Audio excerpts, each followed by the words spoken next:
ایک دفعہ کا ذکر ہے کہ ایک خوبصورت باغ میں ایک خوبصورت اور خوشنما گاجر رہتی تھی جسے گاجر شہزادی کہا جاتا تھا۔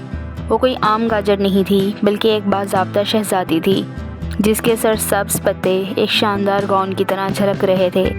اس کا متحرک نارنجی رنگ سورج کی روشنی کی طرح جھلک رہا تھا جو اسے پورے باغ میں ایک خوبصورت شہزادی بنا دیتا ہے۔ شہزادی اپنی مہربانی اور سخاوت کی وجہ سے دور دور تک مشہور تھی۔ اس کو دیگر تمام سبزیاں بہت پسند کرتی تھیں اور وہ سب کے ساتھ بہت رحم دل تھی۔ اس نے اپنے بقیہ دن تمام چھوٹی سبزیوں کے اگانے اور پھلنے پھولنے میں گزارے تھے۔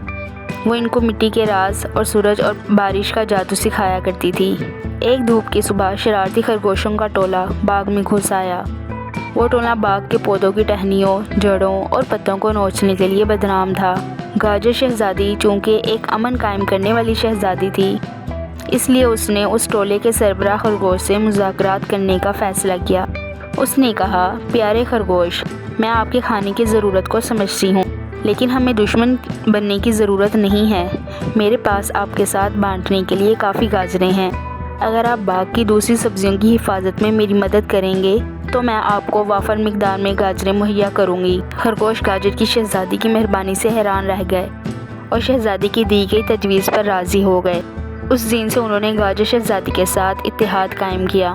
انہوں نے باغ کی نگرانی میں اس کی مدد کی اور اس بات کو یقینی بناتے ہوئے کہ تمام سبزیاں امن سے اگ سکیں اور پھل پھول سکیں۔ جیسے جیسے موسم گزرتے گئے، گاجر شہزادی کا باغ اسی طرح ترقی کرتا گیا جیسے پہلے کبھی نہیں تھا۔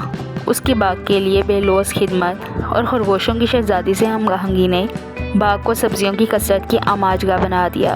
یہ ایک ایسی جگہ بن گئی جہاں ہر شکل اور سائز کی سبزیاں پھلتی پھولتی تھیں، جانوروں اور باشندوں کے ساتھ کامل ہم آہنگی میں رہتی تھیں۔